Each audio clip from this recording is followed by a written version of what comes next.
오늘은 이제 바울 그리고 초대교회가 얼마나 이 유대인들이 권력을 갖고 있는 유대인들 이들이 얼마나 그 거짓과 모함을 사용해서 그들의 권력과 그리고 또 그들의 권력을 위협한다고 생각하는 교회를 그리고 그 교회의 대표자인 바울을 얼마나 능멸하고 또 모함하고 공격해서 그를 제거하려 했는지를 이제 성경을 통해 우리가 알 수가 있습니다.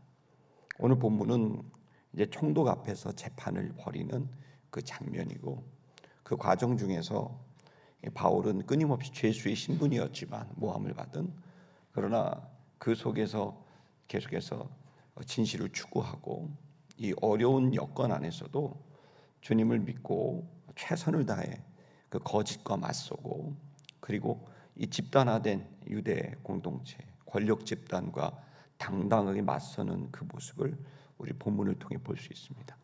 시드미션 교회 성도 여러분, 저와 여러분의 남은 인생이 이런 거짓과 그리고 거짓으로 만들어진 권력 또 어떤 힘 앞에서 저와 여러분 하나님의 아들이라는 높은 의식을 갖고 당당하게 맞설 수 있기를 축복합니다. 두려움 없이 오직 주님만을 두려워하면서 그들 앞에 당당하게 하나님의 아들의 그러한 모습을 조금도 손상되지 않은 상태에서 하나님의 아들로서 당당하게 이 거짓에 대하여 진실에 대하여 말할 수 있는 그러한 여러분들의 모습이 되기를 주의 이름으로 축복합니다. 오늘 본문에서 바로 그런 모습이 이제 나오게 되는데요. 먼저 이 본문의 말씀 우리 한번 살피도록 하겠습니다. 원전 노트를 우리 10절부터 좀 보도록 하겠습니다. 우리 10절의 말씀을 보면 바울이 대답을 했습니다. 이제 재판이 진행이 됩니다. 총독 앞에서 이제 재판이 진행됩니다. 더군다나 이 총독은 여러분 몇 차례 말씀드렸지만 최악의 총독입니다. 노예 출신이었고 거짓이 익숙한 사람이고 자기 유익을 위해서는 무엇이든지 할 수 있는 그러한 좋지 못한 질 나쁜 총독이었습니다. 그러나 그 속에서도 바울은 어떻게 보면 뻔한 결론이 나올 수 있는 이 재판 안에서도 그는 끝까지 그 틈을 찾고 그리고 진실의 힘을 믿으며 하나님을 믿으며 그는 끝까지 이 재판을 진지하게 몰입도 있게 집중하고 있는 모습을 볼 수 있습니다. 객관적으로 보면 바울은 이제 완전히 이제 사형을 당해야 되는 그러한 상황에 이르렀지만 바울은 절대로 포기하지 않고 그 속에서 계속 주님을 보며 진실을 보며 당당하게 그의 길을 걸어가고 있습니다. 바울은 대답을 했습니다. 왜냐하면 이제 그 총독이 머리로 표시를 하면서 바울에게 말하라라고 이제 얘기했기 때문입니다. 그래서 바울은 급하다고 자기가 하고 싶을 때 말하고 또 아무데나 껴서 고함치고 싸우듯이 싸우지 않았습니다. 그는 철저하게 이 로마 사법 제도를 그대로 받아들이고 그 속에서 본인이 할 수 있는 그 선 안에서 최선을 다해서 이 진리 싸움을 하고 있습니다. 그러면서 바울이 이제 대답을 하죠. 그 다음 구절을 넘기시면 내가 여러 해 전에 그러면서 이제 총독에 대해서 이야기를 합니다. 나는 이미 알고 있었다. 당신이 재판장이 된 것을 우리 민족에 그리고 여러 해 전부터 당신이 우리 재판장이 된 것을 알고 있었다. 그리고 나는 지금 기쁘게 이 변명을 하고 있다. 난 변호를 하고 있다. 내가 이 사건에 대해서 당신이 오랫동안 몇 해 동안 우리 민족의 재판장이었기 때문에 나는 그것을 존중하면서 기쁘게 나는 변호를 스스로 하고 있다. 그러면서 계속 이야기하는 겁니다. 당신이 아실 수 있는 바와 같이. 그러니까 바울은 기대를 계속합니다. 총독 당신은 이미 이 사건을 파악하고 있을 겁니다. 그러나 내가 다시 한번 변명을 합니다. 당신이 알고 있겠지만 그래도 다시 한번 당신에게 말을 합니다. 얘기합니다. 그러면서 이제 말을 이어가는 거죠. 당신이 아는 바와 같이 저는 열 이틀밖에는 예루살렘에 올라간 적이 없습니다. 내가 예배하려고 예루살렘에 올라갔는데 고작해야 열 이틀 정도 예루살렘에 있었다는 사실을 이미 당신은 파악하고 있을 겁니다. 뭐 다른 말로 말하면 열이틀 동안 무슨 난리가 났겠습니까? 고작 열이틀 2주도 안 되는 시간 제가 예루살렘에 있었습니다. 12절을 넘기겠습니다. 12절. 또 저희는 그래서 보지 못했습니다. 이들이 이야기하고 있지만 그들은 사실 보지 못한 얘기를 하고 있는 겁니다. 성전에서 그리고 나를 보지 못했습니다. 지금 고소하는 저 사람들 성전에서 저 본 적이 없을 겁니다. 뭘 보지 못했을까요? 누구와 변론하고 누군가를 설득하고 누군가를 자기 편 만들고 밀란을 일으키는 그런 누군가와 변론하고 싸우고 토론하고 이런 것을 그들은 못 봤을 겁니다. 또 그 무리들을 소란케 해서 난동을 일으켜서 회당에서 성중에서 제가 어떤 사람들과 싸우고 난동을 일으키고 소란을 일으켰다는 걸 그들은 본 적이 없을 겁니다. 저는 예루살렘에 열이틀 동안 있었지만 누구랑 말다툼도 하지 않았고 그리고 그 속에 들어가서 그들을 선동해서 싸운 적도 없습니다 라고 이제 얘기하죠. 13절을 보겠습니다. 13절에 이제 그들은 능히 할 수 없습니다. 그들은 지금 하고 있는 것들 내세울 만한 게 없습니다. 당신에게 변변한 증거가 없을 겁니다. 그들이 나를 송사하고 있는 이것에 대한 그들의 그 증언, 그들의 고발을 입증할 만한 그 어떤 것도 그들은 지금 가질 수 없을 겁니다라고 얘기를 합니다. 14절 이하에 보면서 그러나 14절 이하에 보면 그러나 내가 고백합니다. 제가 진술을 합니다. 저는 사실 이것을 당신께 이제 고백을 하려고 합니다. 그건 뭐냐면 도를 따라 행한 것은 사실입니다. 이 도는 저희가 이단이라고 부르는 도입니다. 여기서 뭐 도는 여러분 알다시피 돌인 거죠. 그래서 저는 사실 그들이 이단이라고 말하는 그 도리를 저는 따라가고 있었던 건 사실입니다. 그리고 저는 이 도를 따라가면서 섬겼습니다. 그것은 다른 게 아니라 우리 조상의 하나님을 믿으며 섬겼고 그 하나님이 보낸 선지자들 또 그 선지자들에 의해서 보낸 율법들 이 율법과 선지자의 가르침을 저는 믿었고 그리고 저는 그것에 따라 섬기고 있었습니다. 그리고 저는 그 도를 따라서 소망을 가지고 있었습니다. 그 소망은 하나님께 향한 소망입니다. 그 소망은 바로 우리 모두가 기다리는 유대인들이 기다리는 바로 부활에 대한 소망입니다. 저는 이 부활을 소망하면서 살았던 겁니다. 그리고 악인의 부활, 의인의 부활을 소망하면서 그리고 율법의 말씀 또 그리고 그 선지자들의 글들 그리고 우리 하나님을 믿으며 저는 이 이단이라고 부르는 바로 그리스도를 따라가는 삶을 살았던 것은 사실이라고 고백합니다. 말합니다. 그러니까 여러분 여기서 바울은 아주 정확하게 본인이 거짓말이나 과장이나 또 본인의 뜻을 위해서 뭔가 더 이제 다른 사람에게 덮어씌운다든지 또 아니면 본인의 피해를 너무 과장시킨다든지 또 본인이 뭐 피해 입은 것을 또 과장한다든지 이런 것을 아예 안 합니다. 바울의 어법은 되게 명확합니다. 사실 그 자체를 담백하게 이야기합니다. 덮어씌우지 않아요. 지금 우리가 살고 있는 세상은 수많은 언어들이 오고 가는 세상입니다. 그래서 어떤 학자는 언어의 공간이다 이렇게 말합니다. 지금도 여러분이 언어를 듣고 있으신 거죠. 세상은 언어들로 가득 차 있죠. 근데 그 언어를 자세히 들여다보면 여러분 거기에는 진실도 있겠지만 거기에는 대부분이 과장되거나 또 혹은 왜곡되거나 그리고 새빨간 그런 거짓말들이 가득하다는 걸 알 수 있습니다. 왜 그럴까요? 자기를 보호하고 싶어서 더 이상 상처받고 싶지 않아서 내가 잃을 것이 있어서 내가 얻을 것이 있어서 사람들은 자기의 위신, 자기의 자존심, 손상된 자존심 그런 등등의 것들로 인해서 사람들은 거짓말이 정도에 따라 다르지 여러분 그렇게 온 세상을 채우는 거짓말이 세상에 이제 가득 차게 된 겁니다.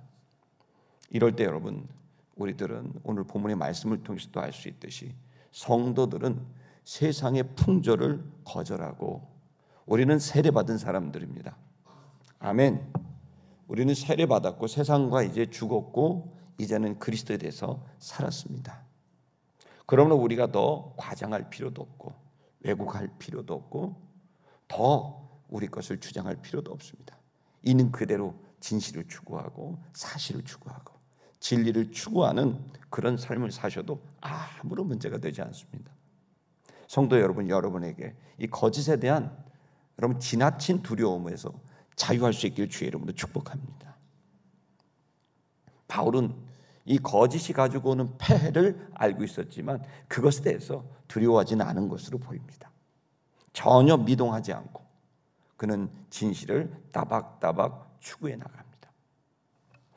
16절을 보게 되시면 나도 이제 이것으로 인하여 힘쓰고 있습니다라고 얘기합니다. 힘쓰고 있습니다. 뭘 하려고 힘쓰는 겁니까? 바로 이 부활에 대한 또 이 십자가의 도에 대한 그러면서 본인 스스로도 힘쓰고 있다는 거예요. 뭘 힘썼냐면 가지려고. 뭘 가지려고 힘쓰죠?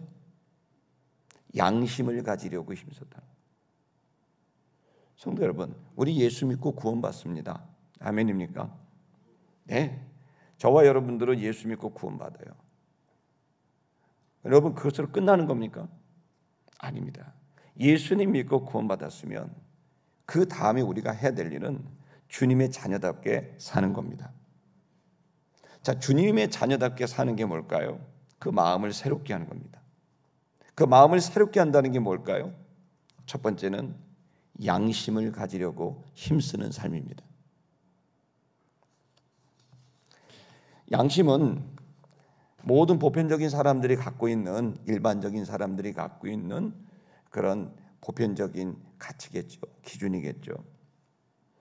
뭐 이런 말 하죠. 저게 사람이야. 그냥 저 사람 겉으로는 저거 양의 탈을 썼지만 속은 저 일이네. 저 사람 아니네. 이런 얘기를 우리가 듣는 이유는 다른 말로 말하면 뭐죠? 양심이 없다는 거죠. 다른 사람 생각 안 하고요. 염치도 없죠. 생각을 안 하죠. 오로지 자기만 생각하죠. 양심은 다른 사람을 생각하는 보편적인 기준을 생각하는 건데 다른 사람 생각 안 하고 오직 내가 하고 싶은 말, 내가 얻을 수 있는 것, 내가 이룰 수 있는 것 완전히 자기 자신에게 집착하고 몰입하는 상태를 말하는 겁니다. 성도는요. 양심을 가지려고 힘을 써야 됩니다. 목사가 양심이 있어야 됩니다. 장로들도 권사들도 양심이 있어야 됩니다. 그것은 구원받았냐 안 받았냐의 문제는 당연히 우리에게 삶을 따라오고 행위를 따라오게 하기 때문에 우리를 구원받게 하는 믿음은 우리의 마음을 새롭게 만들고 우리의 삶을 새롭게 만드는 것이 당연한 일입니다. 그 첫 번째는 바로 우리의 의식을 바꾸는 겁니다. 우리의 의식을 무뎌졌고 오염되어 있는 양심을 되찾기 위해서 그리스도 예수의 보혈로 이제는 나는 양심 없이 살았지만 이제 양심껏 살아가겠다라고 힘쓰는 것. 그게 바울의 노력이었고 그게 바로 저와 여러분의 노력입니다. 우리는 선교사의 사명을 감당합니다. 선교사는 주님이 시킨 일을 하는 거죠. 사명이 있는 거죠. 일을 시키죠. 명령을 받은 거죠. 그 명령받은 일을 시키신 일을 하는 것을 사역이라고 하죠. 이 사역을 우리는 합니다. 이 사역을 우리는 선교라고 하죠. 그래서 우리는 미셔너리, 미션 이렇게 얘기하지만 아무리 여러분 일을 잘한다고 해도 우리는 또 하나의 정체성이 있음을 잊으시면 안 됩니다. 우리는 몽크입니다. 수도사들이고 우리 자신이 그리스도의 인격을 그분의 삶을 닮아가는 수도사적 사명도 우리에게 있는 겁니다. 선교를 잘하려면 주의 일을 잘하려면 내 스스로가 올바로 서는 인격자로서 양심을 갖고 살아가는 것을 추구해야 됩니다. 이 두 가지가 우리의 인격과 우리의 사역이 함께 짝을 이루고 가게 됐을 때 우리가 전하는 복음은 힘있게 전달될 수 있고 듣는 이가 믿을 수 있는 신뢰를 줄 수 있는 거죠.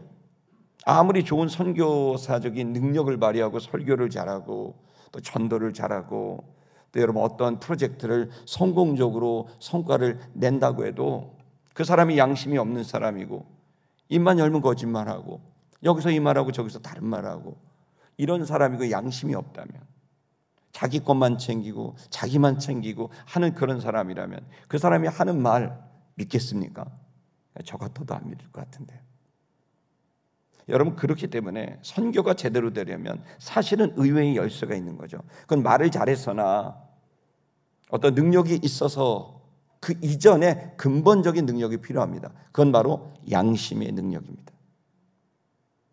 이 양심의 능력을 갖게 됐을 때 우리의 선교는 힘이 있게 되는 겁니다.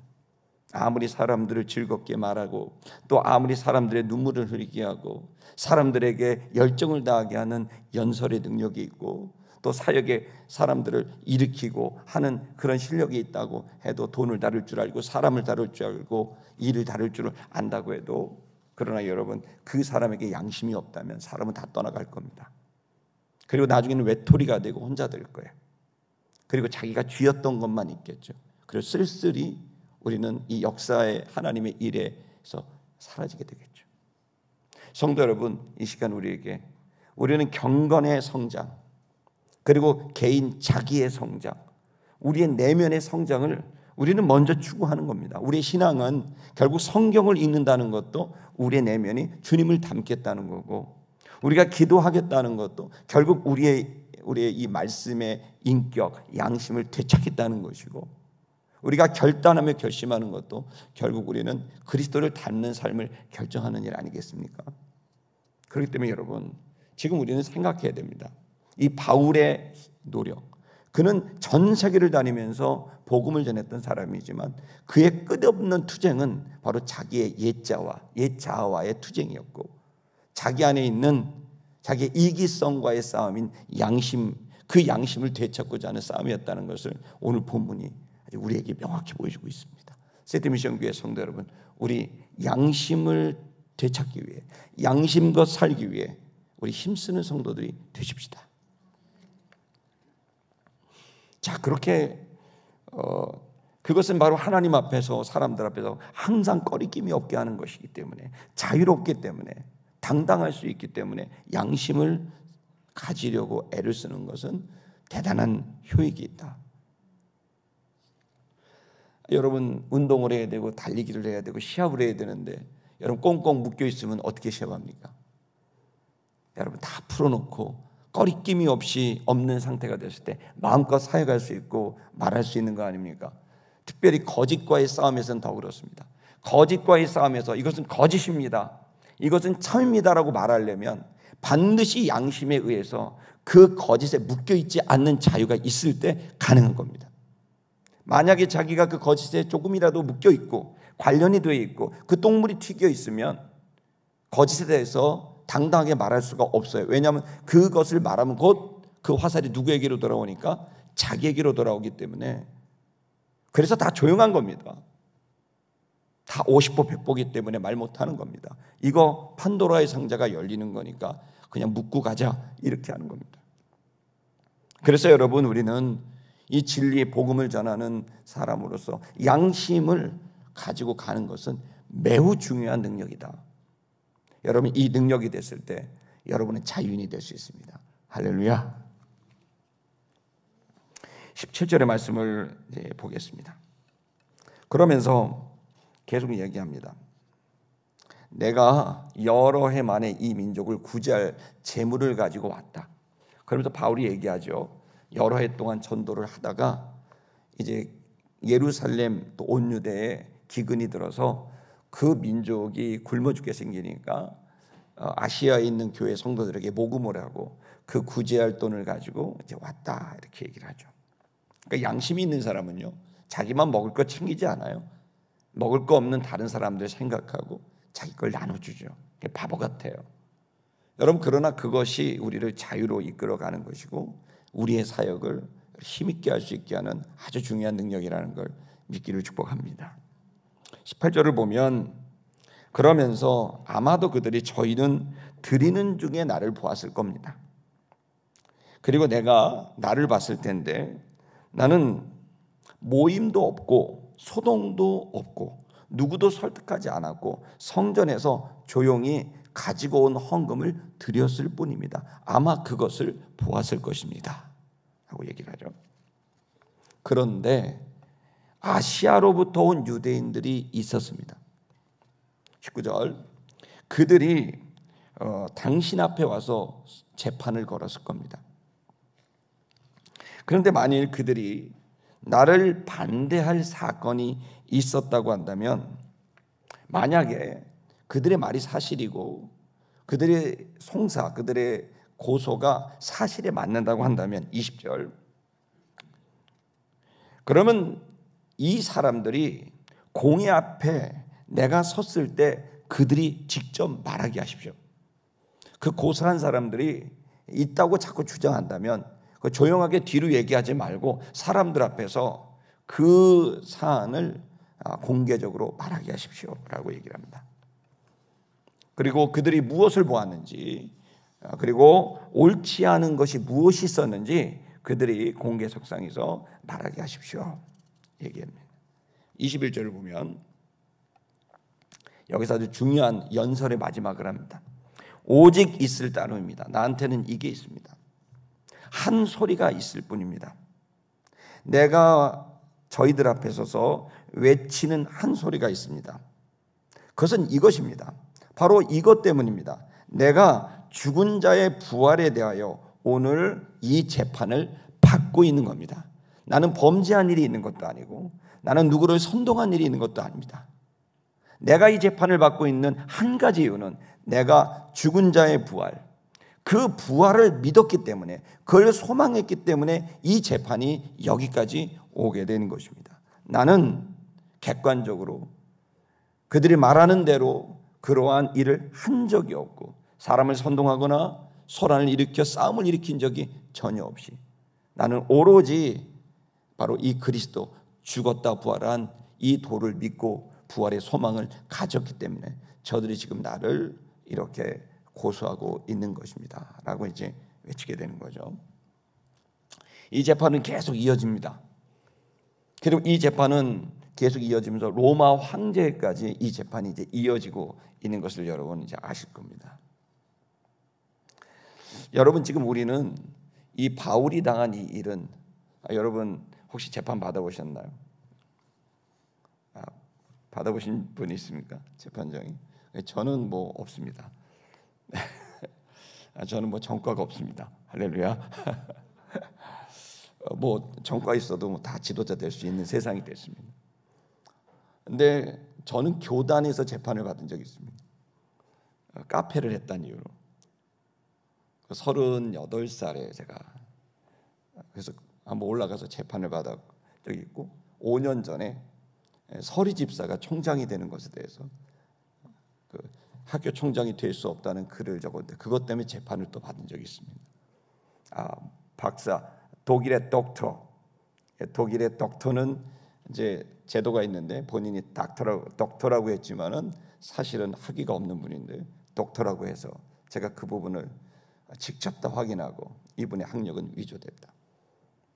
그리고 이분은 신학생을, 주의 종들을 배출해야 될 학교인데 안수집사도 아니고 권사도 아니고 장로도 아니고 목사도 아닌 서리집사가 총장이 될 수는 없다. 나이 60이 넘었는데 아직도 서리집사는 신앙생활을 제대로 안 하는 거다. 그렇기 때문에 총장이 될 수 없다고 글을 올렸는데 그 덕분에 재판받았습니다. 인격을 못 오겠다. 그것도 가장 제가 믿고 신뢰했던 분이 저를 재판하는데 제가 너무 끔찍했습니다. 계속 그가 원하는 대답을 나올 때까지 돌리고 질문을 던지는데 제가 그랬습니다. 듣고 싶은 말이 뭐냐고. 그걸 말해주면 내가 동의하든 동의하지 않든 하겠다고. 그분과의 이 대화는 제 인생에 아주 끔찍한 기억입니다. 예전에 카페를 했을 때는 도심 안에서 저는 늘 개척을 할 때 이제 재정이 없으니까 또 청년들이 전도할 수 있는 공간을 맞아야 되는데 요즘 청년들이 교회 옵니까? 안 오죠. 뭐 이대 연대 이렇게 아주 똑똑한 친구들은 잘 교회 안 옵니다. 그래서 카페를 열고 거기 아이들을 초대하고 거기서 전도하고 하려니까 부득이하게 아내는 바리스타라고, 저희 처가 바리스타 커피 잘 내립니다. 아마 우리 교회에서 제일 잘 내릴 거예요. 저는 그렇게 믿고 있습니다. 바리스타라는 직업이 없을 때 2003년도에 바리스타를 했습니다. 그러면서 아내는 커피를 내리고 저는 전도를 하고. 근데 재판을 받으러 목사가 왜 카페를 하냐. 그때 이름이 데이비스 하프였습니다. 그 재판을 받을 때 제가 그랬습니다. 전도하기 위해 그런 겁니다. 그리고 공간이 필요한데 대학교 앞에 월세가 400만 원, 500만 원 하는데 공간을 확보하려니까 그래서 제가 이 사업을 한 겁니다. 전 여기서 월급을 가져간 적이 없습니다. 저는 선교를 위해서 한 겁니다. 저는 설득이 될 줄 알았어요. 그러나 설득이 안 됐고 그때 이름이 데이비스 하프, 다윗의 하프였어요. 다윗이 사울이 악신이 들릴 때 하프를 쳤을 때 하나님을 찬양하니까 악신이 떠나는 것처럼 문화를 통해서 영적 싸움을 하는, 그때 당시만 해도 점집이 가득했고 사주 타로 점집이 가득하고 그 신촌 길바닥은 여러 모텔 여인숙, 그야말로 러브 호텔들이 137개나 있었던 최악의 상황이 있을 때 그곳에서 다윗이 하프를 칠 때 악신이 떠난 것처럼 내가 땅 밟고 기도하고 예배하면 악신이 떠나가겠다, 그런 소망을 갖고 했는데 재판을 불려고 하니까 너무 기운이 빠지는 거예요. 그래서 저보고 한 말이, 데이비스 하프? 데이비스 호프도 해도 되겠네. 데이비스 호프집 해라. 막 이러고 재판을 하는데 제가 그렇게 말씀하지 말라고, 그렇게 말하지 말아달라고. 그건 너무 나한테 너무 힘든 일이야.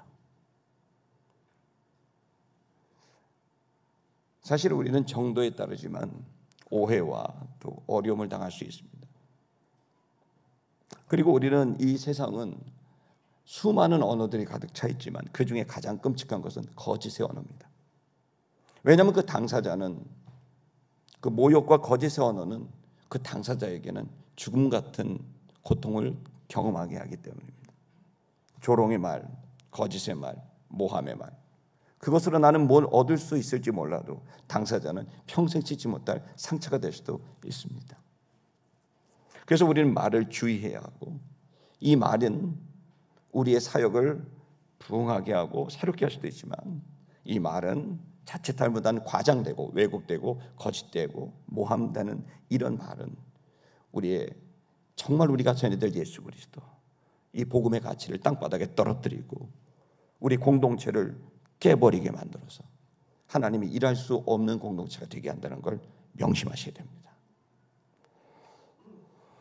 분명한 사실은 거짓이 왔을 때 우리는 여기에 바울처럼 흥분하지 말고 개인적 감정과 사사로운 것으로 대하지 말고 아랫배 힘을 딱 주고 예의를 갖추고 정확하게 거짓과 맞서야 됩니다. 저는 여러분들이 평생을 살면서 짖지 못하는 개로 살지 말고 짖을 수 있는 개가 되길 축복합니다. 주님은 이 세상에 온갖 거짓과 탐욕과 하나님에 대한 반역으로 가득한 이 세상에서 빛과 소금, 선지자의 역할로 저와 여러분들을 이 땅에 부르셨음을 믿기를 축복합니다. 그것을 위해서 오늘 우리는 바울처럼 그 정확한 그 시대의 구조, 그리고 조직, 질서, 권위를 인정하되, 그러나 그 속에서 우리는 진리를 거짓과 맞서서 전할 수 있는 당당함이 우리에게 필요합니다. 지금이 그런 때가 전 되었다고 생각합니다. 여러분, 우리가 맞서야 되는 이유가 뭘까요? 그거 거짓에 맞서면 그 거짓말한 사람은 2배, 3배로 갚아줍니다. 전 여러 번 경험했습니다. 그러한 거짓을 능히 되고 거짓으로 권력을 잡은 사람들은 그 거짓으로 어떻게 사람을 제거하는지 너무 잘 알고 있습니다. 그리고 여러분, 그래서 사람들은 야, 똥이 무서워서 피하냐? 더러워서 피하지. 목사님 그냥 가만히 계세요. 그냥 넘기세요. 이 얘기를 수도 없이 들었습니다.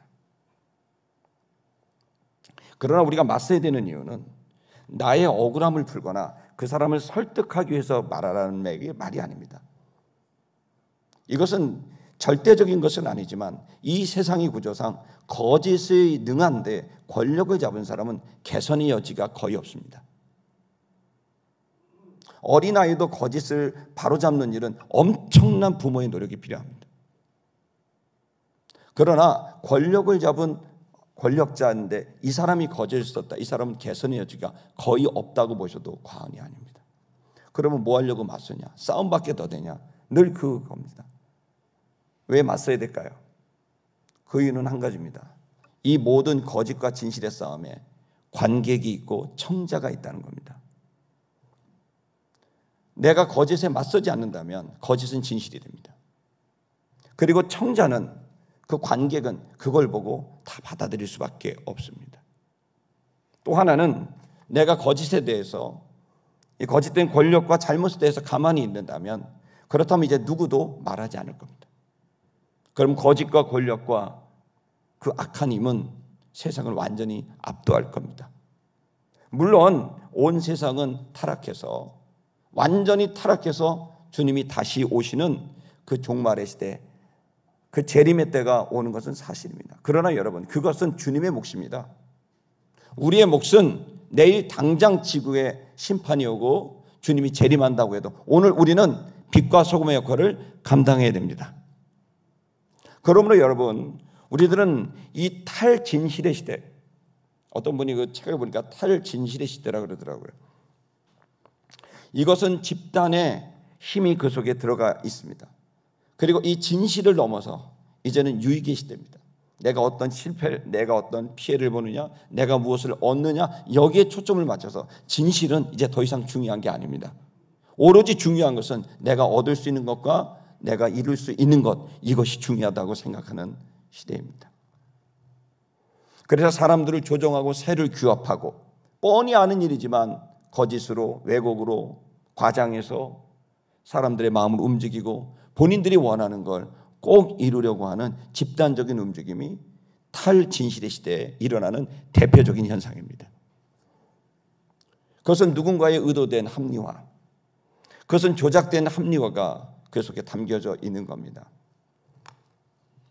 성도 여러분, 저는 우리 세티미션교회 성도 여러분들이 이 대통령 선거를 이제 20일도 채 남겨두지 않은 지금, 저는 여러분이 무슨 당파 싸움을 하고 정치 운동을 하라는 얘기가 아닙니다. 여러분, 이렇게 아주 중요한 이 시대에 여러분들 깨어서 여러분의 양심을 정확하게 발휘하는 그러한 영성과 그러한 결단이 있으셔야 된다는 것을 말씀드립니다. 사실 저는 누가 돼도 50보 100보라고 생각합니다. 왜냐하면 결국 교회가, 성도가 깨어 있어서 양심을 따라 자신의 인생을 드리는 이 헌신이 없는 교회가 계속 존재한다면 대한민국은 희망이 없습니다. 여러분, 이 수많은 학교들, 기독대학, 기독고등학교, 중학교, 초등학교 다 성도들이 희생해서 만든 겁니다. 그들은 뭐 돈 아깝지 않습니까? 자식이 없답니까? 손자가 없답니까? 다 그들도 다 먹이고 입힐 것 있지만 주님의 나라를 알았고 양심을 깨달았고 주님께서 주시는 은혜를 깨달았기 때문에 그들은 희생하고 헌신했습니다. 선교사들도 마찬가지고, 지금도 기독교가 여기, 한국 기독교가 여기까지 오게 된 건 바로 그들의 헌신이 있었기 때문에 가능합니다. 여러분, 이것은 진실입니다. 여러분, 그렇기 때문에 우리는 또 한 번 우리 자신의 양심을 깨워서 우리 성도들이 이 기회를 통해 바울과 같이 초대교회처럼 능멸을 당하고 오해를 당하고 공격을 당해도 끄떡하지 않고, 우리가 있는 거 아주 작지만 보리떡 5개, 물고기 2마리밖에 없지만 한 사람의 하루 도시락밖에는 없는 게 전 재산이지만, 그러나 보리떡 5개, 물고기 2마리 같은 도시락 하나, 그 런치박스, 그가 내 전부라고 그래도 이걸 내가 주를 위해 드릴 수 있는 헌신과 용기가 있을 때, 그때부터 한국 기독교는 희망이 있는 거고, 한국 교회가 일어났을 때 대한민국 희망이 있는 겁니다. 뭐 정치제도 얼마나 많이 바꿨습니까? 헌법 얼마나 많이 87년 이후에 또 바꿉니까? 내각제 되면 달라집니까? 대통령제 고수하면 달라집니까? 여러분, 이 모든 것들은 제가 볼 때는 50보 100보입니다. 중요한 건 인간의 양심입니다. 양심 없는 인간이 존재하는 한, 양심 없는 집단이 존재할 것이고, 양심 없는 집단이 존재하는 한 어떤 형태로든 죄는 세상에 가득할 것입니다. 그리고 그들에게 쏟아져 나오는 거짓과 왜곡과 모함과 공격들은 온 세상을 고통스럽게 할 겁니다. 핵심은 인간의 내면, 인간의 영혼이 거듭나는 것입니다. 그 한 사람이 거듭나면 여러분 희망은 있는 겁니다. 왜 우리가 거짓과 맞서야 되느냐? 여러분, 사람들은 이제 일종의 어떻게 보면 이 거짓이 계속해서 나가게 되면 이제 진실과 거짓 싸움이 싫어집니다. 익숙해집니다. 그래서 거짓과 진실에 대해서 관심을 기울이려고 하지 않습니다.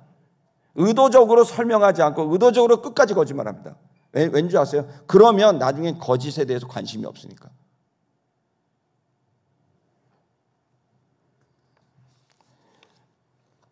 여러분, 우리는 지금 거짓의 폐해는, 거짓말의 폐해는 이것을 통해 가장 큰 폐해는, 사람들은 이제 거짓말을 계속 듣다 보면 진실을 인지하는 능력이 현저히 떨어지기 때문에 거짓의 폐해가 너무 큰 겁니다.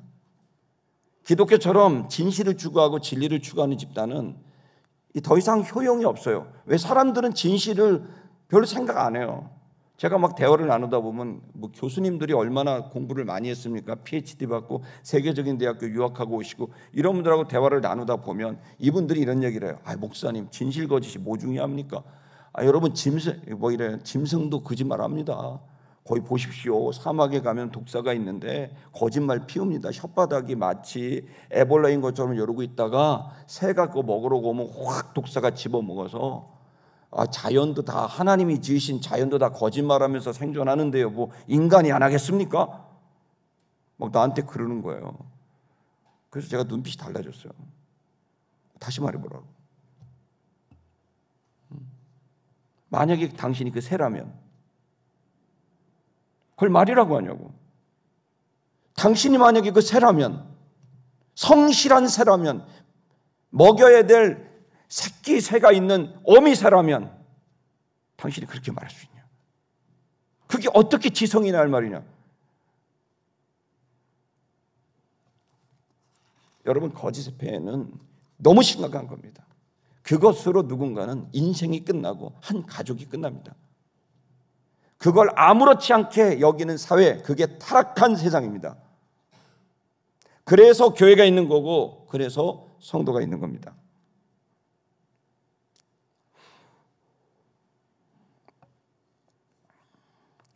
여러분, 그래서 우리는 그러면 목사님, 그럼 어떻게 우리 진실을 추구해야 될까요? 이렇게 얘기를 해본다면, 여러분, 이렇습니다. 우리는 첫째는 조금 전에 말씀드린 대로 거짓에 맞설 준비를 하고 있어야 됩니다. 아멘. 그러면 재수 없다고 사람들 다 떠날 겁니다. 외로워질 겁니다.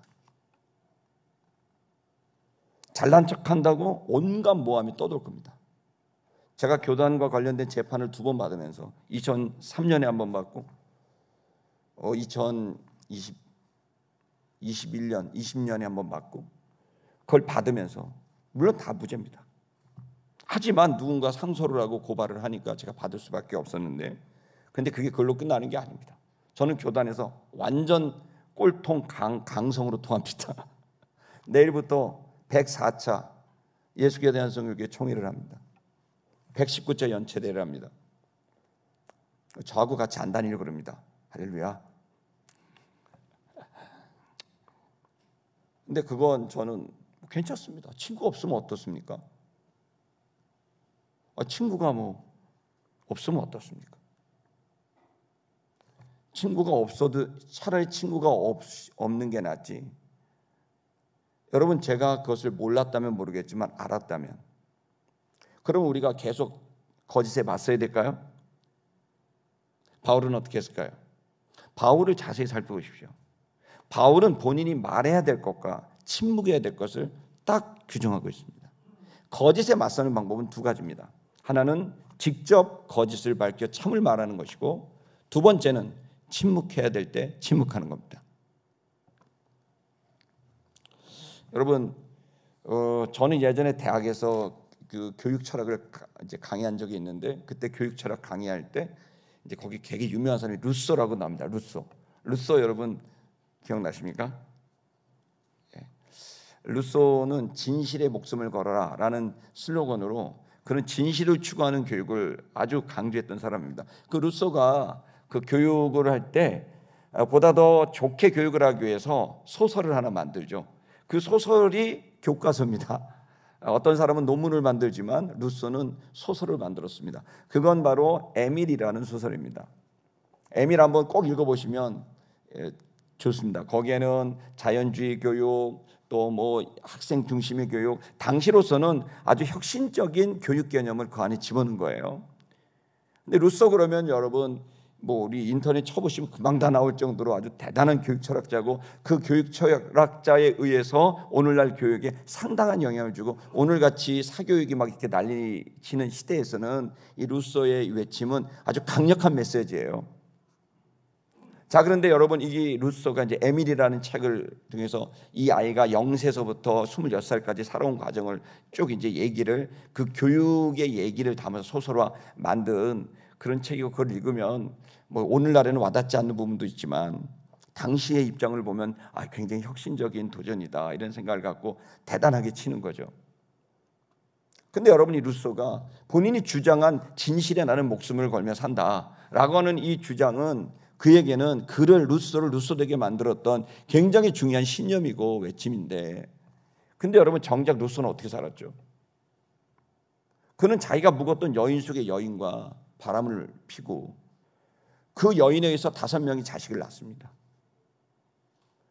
그리고 그는 그의 참회록이 있습니다. 루소의 참회록. 그건 볼 수가 없습니다. 읽지 마세요. 쓰레기통이에요.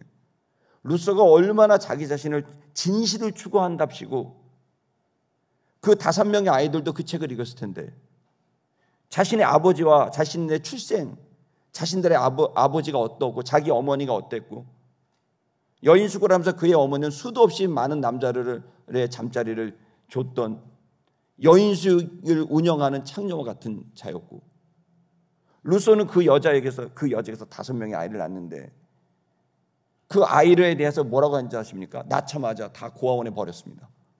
루소가. 그러면서 뭘 했는지 아십니까? 난 그런 자다. 그게 진실이다. 왜 버렸냐고 했더니 고아원이 훨씬 더 안정되고 교육을 받을 수 있고 먹을 것을 줄 수 있고 안정되게 될 수 있기 때문이다라고 거기다 적어놓은 거예요. 그런데 그 마지막에 뭐라고 적은 줄 아세요? 그런데 사실은 내 인생의 걸림돌이 될 것이기 때문에 버렸다. 이건 진실이겠죠. 루소가 어떤 사람인지 압니까? 참회록을 보면 지금으로 말하면 노출증 환자입니다. 벌거벗고 길 가는 누군가에게 자기의 벌거벗은 몸을 보여주는 미친 짓을 했던 사람입니다. 성적으로 어마어마하게 타락한 사람이에요. 근데 그걸 참회록에다 적은 거예요. 전 글을 읽으면서 에밀까지는 읽어주겠지만 이 참회록은 쓰레기통에 집어넣게. 왜요? 그게 진실입니까? 우린 진실을 추구한다라고 말하면서 하지 말아야 될 말들을 다 말합니다. 여러분, 우리는 지금 거짓의 시대에서 가장 낮은 정도의 일은 진실이 맞는 것이라 하여도 그 진실이 끔찍하다면 침묵해야 됩니다. 그것이 인간으로서 가져야 될 마땅한 판단입니다. 우린 기계가 아닙니다. 진실해야 되니까 뭐든지 밝혀야 된다. 우리가 컴퓨터 기계입니까? 우린 판단할 줄 압니다. 지정의가 있습니다. 말할 수 있는 것과 말할 수 없는 게 있는 거예요. 자기 자신에게 대해서도 타인에 대해서도. 여러분, 기독교 윤리의 가장 기본이 뭡니까? 한 사람 한 사람의 허물을 덮어주는 겁니다. 아멘입니까? 여러분, 그 사람이 도둑질을 했던, 사기를 쳤던, 바람을 피웠던, 무슨 일을 했던 그 사람 하나하나가 연약함이 있다면 그를 덮어줘야 되는 게 기독교 윤리입니다.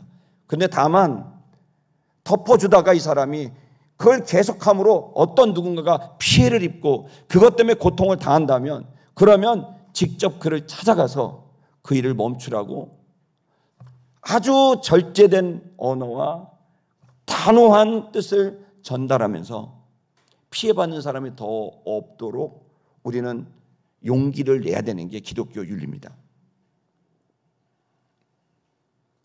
지금 우리들은 거짓의 시대에 상처를 받고 거짓의 시대에 모함의 시대에 모함을 받으면 저도 막 욱욱하더라고요.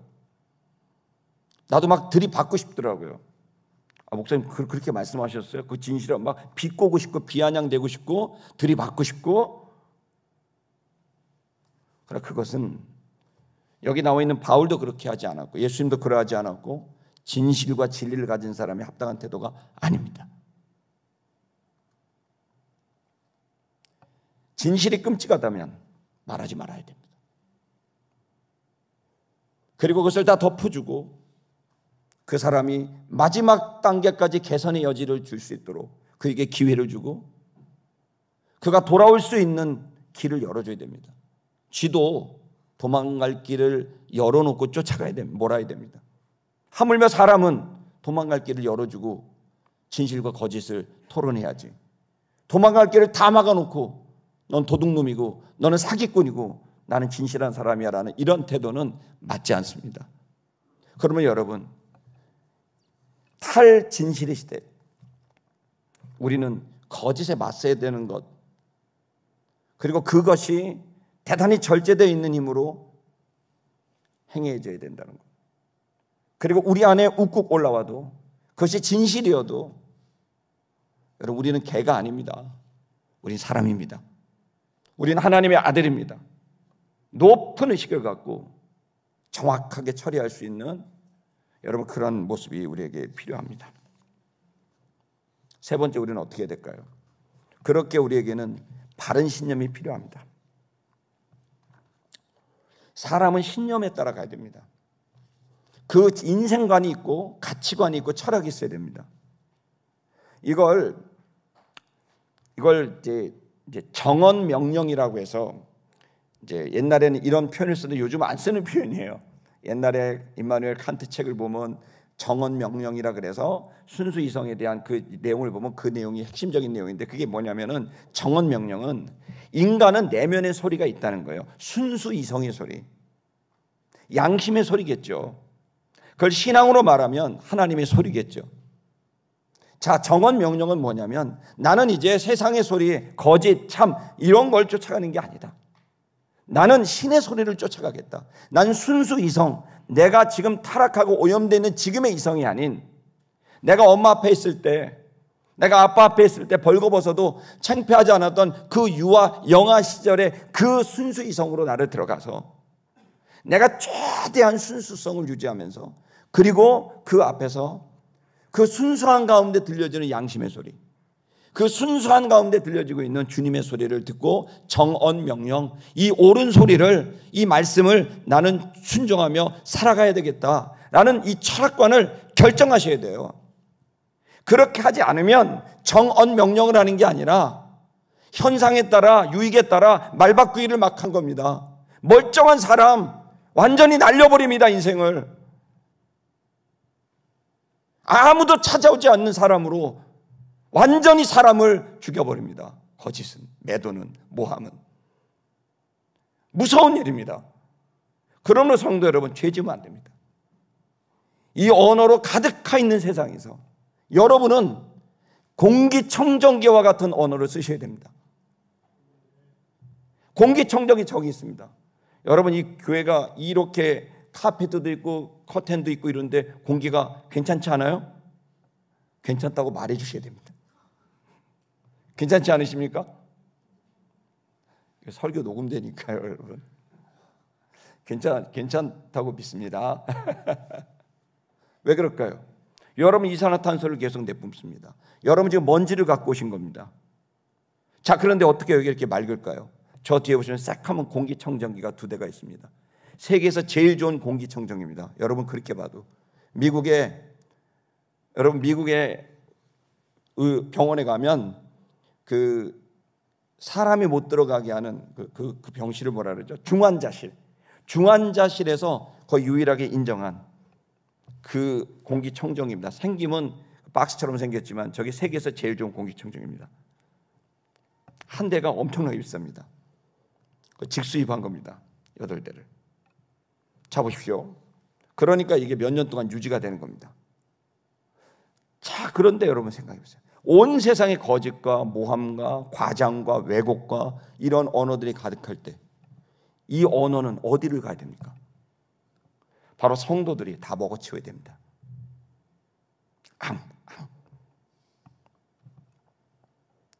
난 공기청정기를 볼 때마다 칭찬합니다. 고맙다. 네가 있어서 내가 숨을 쉰다. 세상이 어떻게 숨을 쉽니까? 잘났다는 소리를 치면 숨이 쉬어집니까? 아닙니다. 여러분 집안에 보십시오. 왜 엄마가 대단합니까? 아빠가 짜증내도 참고, 딸내미가 짜증내고 막 신경내면서 가도 다 참고, 아들이 철없이 소리쳐도 다 참고, 엄마 때문에 가정이 유지되는 겁니다. 엄마는 공기청정입니다. 남편이 사고 치면 그거 다 받아먹고, 아들이 사고 치면 다 받아먹어. 딸이 철이 없어도 다 받아먹고, 아무렇지도 않은 척 도시락 싸주면서 우리 딸 최고. 넌 아들을 보면서 너는 세상을 살릴 거야. 도대체 그 말이 어떻게 나오냐고요. 그걸 사랑해서 나오는 거예요. 공기청정기는 윤리도덕이 아니에요. 사랑이에요. 그 사랑은 하나님이 모든 인간에게 줬어. 그 사랑을 생각하면 순수 이성은 눈물을 흘리고 피를 토해요. 여러분, 그것이 여러분 안에 있다는 걸 아셔야 됩니다. 더군다나 그리스도 예수로 말미암아 거듭났습니다. 이제 여러분은 놀라운 필터를 갖고 있습니다. 예수 그리스도는 보혈이 담겨져 있는 필터입니다. 이 필터는 못 걸을 죄가 없고 못 걸을 오염물이 없습니다. 다 걸러낼 수 있습니다. 거짓이 난무한 시대, 왜곡이 난무한 시대, 공격과 모함이 난무한 시대, 이산화탄소처럼 꽉 차 있는 숨 쉴 수 없는 이 세상에서 숨쉬게 하려고 저와 여러분 교회를 부르신 겁니다. 여러분 바울처럼 이 거짓이 가득한 재판장 앞에서 아무렇지 않게 진실을 타박타박 추구하고, 그리고 그 시대를 밝힌 그 바울의 여정을 여러분이 기억하셔야 됩니다. 여러분이 하나님의 말씀에 따라 나는 주님의 정언 명령, 이 주님의 진리 명령, 주님의 말씀 명령, 이거에 따라 나는 사는 자이다. 여러분 이 신념이 여러분에게 있게 됐을 때 여러분의 가정이 바뀔 겁니다. 아멘입니까? 교회가 안 바뀌겠습니까? 교회도 바뀝니다. 세상이 바뀔 겁니다. 여러분 제2, 제3의 바울로 살아가시길 축복합니다.